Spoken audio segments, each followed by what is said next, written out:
Mbote Kinshasa, Mbote Brazzaville, Mbote Nabaiban, surtout Bosui Libaku, Yakolanda Ngai Wabino, Serge Fidedi, Moutonzambe, artiste, cinéaste, Nabino Pe Molobele, Nabino, na Etandoike, Baiban, surtout Bosui Libaku, Yakolanda.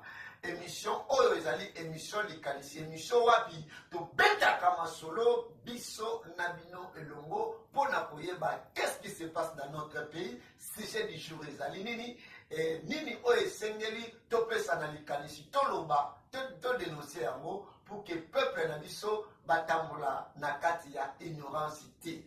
Merci beaucoup Kinshasa, abonnez-vous vraiment massivement dans votre chaîne YouTube Fidedi Move Télévision. Je vous invite, bien aimé, yaka na produit na yo benga biso toko sali la yo marketing parce que awa ezali liziba ya promotion awa na Fidedi Move vraiment toko sali la yo musala ya malamu. Merci beaucoup peuple de Dieu. Pense surtout na Canada, na Amérique, na France, na États-Unis, na Belgique, partout abonné surtout na Kinshasa, na Angola, na Afrique du Sud, partout. Vraiment merci na ndenge bo s'abonner pe boza ko s'abonner pe boza ko partager ko commenter ba émission na biso likanisi. Merci beaucoup. Sujet du jour ya lelo tozali kolobela affaire oyo il a parlé à l'âme. Est-ce que pasteur Moura comme la bisoté n'a commenté bien na WhatsApp place aux alliés a expliqué biso est-ce que parler à l'âme est ça public? Est ça biblique pardon? Est-ce que parler à l'âme est ça recommandé? Est-ce que parler à l'âme fait ça toko data sokoto ya basakata nana koko pesko ya awa na plateau na biso pasteur ozakolanda s'il vous plaît na invité pasteur yaka na plateau na biso ya Fidedi Move Télévision eza loka na Kinshasa benga biso na numéro wana toko indiqué yo pasteur oza na connaissance ya makambo ya Bible. Il y a un pasteur, il y a un mandiate. Pas pasteur, il y a Moutou Matek qui tate. Mais je cherche de bons pasteurs. Oh, bah, il y a des marambouilles. La Bible, bah, qu'on pèse la biso, qu'on magnole la biso, parler à langue, qui c'est nini. Pe sengeli tani ni mutalo ba langue. Pe soki mutalo ba langue. Bah, quoi, bah, nini ki la langue, yasolo beza nzambi. Nalingi tolanda avant de continuer.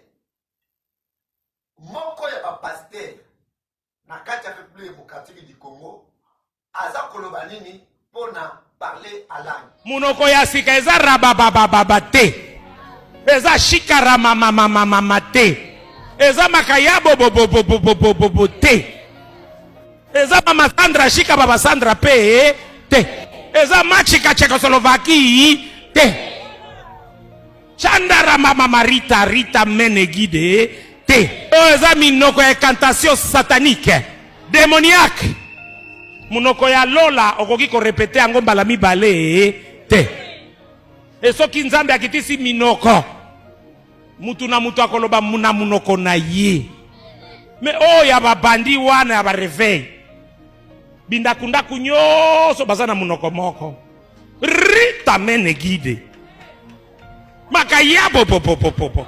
N'Acte des Apôtres chapitre 2 yaya. La Bible nous dit que mukolo nzambe akitisa ki molimo mosantu balobaki na minoko oyo ekeseni mutu na munoko na ye pe akokamwisa minoko nyonso ezalaki ya bato bazo yoka. Donc soki nzambe alingi akebisa bakinwa akokitisa minoko moko akoloba na lingala po bangala bayoka mususu kikongo po bakongo bayoka muzuzu chiluba po baluba bayoka muzuzu kiswahili po baswahili bayoka muzuzu français po ba France maso bayoka anglais po ba anglais ba illuminati bayoka mais oyo minoko na bango oyo ya kindoki kezalaka ba incantation ya kobenga milimo mabe po ya kokanga bandimi Paulo alobaki olioloba na minoko ebele batu bazoyoka te vomi oloba na munoko moko batu bazoyoka. Merci beaucoup. Kinshasa, merci beaucoup. Bino Baïban, surtout vous avez comme la biso. Bonjour, monsieur Fidedi. Merci pour la émission Nayo Likanishi. Tolingi Okoba na yango bongo. Merci beaucoup, je vais lire après. Mais tikana solana no bandeko. Na solula nanu. Na Baïmboka. Baïmboka toti kolanda. Émission Topé Elema Wana. Ya pasteur ya Mboka Kimilo. Les pasteurs condamnent parler à l'âme. Pasteur alobi parler à l'âme ezali biloko ya ba démon. Pasteur alobi parler à l'âme ezali biloko ba ta science occulte. Pasteur alobi parler à langue ezali biloko ya bato oyo basali la Satana. Est-ce que c'est vrai? J'invite un pasteur qui a cette connaissance biblique, aya ko démontrer biso, aya ko prouver biso que parler à langue ezali biloko, ezali orientation ya Nzambe. Pe ko aya ko expliquer biso moto ko sa ndenge nini pour que a parler à langue oyo vraiment Nzambe a inspiré. Merci beaucoup, Baïban, surtout pour la biso, beaucoup de biso, beaucoup de biso makalisi na bino. Attention aux pasteurs te, aux mboka libanda à Congo, comme la biso, parler à langue, et ça biblique, est-ce que ça recommandation en Zambé, si on parle à langue, puis on parler à langue, il faut que nous bagamonde kenini, pour que parler à langue wana, et ça ainsi dit l'Éternel, ben zamba zolo de la biso, ben alobi na kati ya bateau surtout, tokoye bango ndengeli parce que aujourd'hui, le comme biso compliqué. Merci beaucoup. Tolanda lisusu moko ya basali na Nzambe oyo ayebani makasi azali na grande communauté awa na République démocratique du Congo yepe azali koloba à propos kaka ya parler à langue. Tolandi elongo nangai. Toki. Ya baba bakori ya bashiraba. Précepte satanique. Po basambla na bisambla wana nyos milibu na bango komona lola. Po babenga boya veillez de prière. La Bible, veillez de prière et à la raté. Pour déplacer femme d'autrui, atikan mobile nena bana, akerola l'église. Mais c'est de n'importe quoi. Awa, bolala en église. Lala nanda, vanda kengela ban. Frères et maman tout le temps ensemble la bana. Pour faire que harmonie parfaite ezala. So besoin d'une harmonie parfaite nanda on abino. Boko tombo la maboko ezala béni. Mais pour déplacer mon dans l'église, c'est une règle charnelle. Merci beaucoup, Kinshasa. Je crois que vous êtes là nombreux. Il y a qu'à suivre l'émission Nabino Likanisi avec moi, votre humble serviteur Serge Fidedi Motonzambe. Vraiment, merci à l'ingénieur Nabiso. Merci pour l'élément. Tolandi, Toyoki, vous bien, moi, écoute, Yako. Sabino Kombo na elate, c'est prophète Paul Dominique, Yohana Zali Papa ya Liloba, église Liloba, oh Yebani partout dans le monde. Boyoki Nenge, prophète Paul Comte Dominique Alobi, que parler à langue ezali, biloko eza satanique.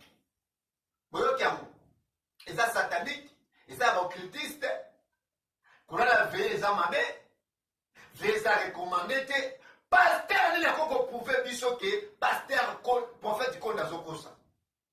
Pasteur n'a pas prouvé que pasteur wana amboke kimelo, ba mbale ba okosa. Siko banani ba otia sikoyo, pepe lene. Bon pesa makanisi na bino. Bon pesa biso makanisi na bino. Est-ce que les deux pasteurs oyo, les deux prophètes oyo, baza na raison? Yakobo a parlé à langue. Rakakakakakakaka. Koko koko koko koko koko. Tuku tuku tuku tuku tuku. Daga daga daga daga daga. Daga daga daga. Dodo dodo dodo dodo. Kakakakakaka. Kuku kuku kuku. Et comme ça, vous n'avez pas l'église. S'il vous plaît, comme la biso, pesa likanisnayo. Parler à langue. Eza ma langue. Parler à langue. Eza ma bé. Parler à langue. Est-ce que ezali vraiment et le Moro Yamalamu Nakata la République démocratique du Congo. Merci beaucoup Kinshasa, merci beaucoup Banamboka.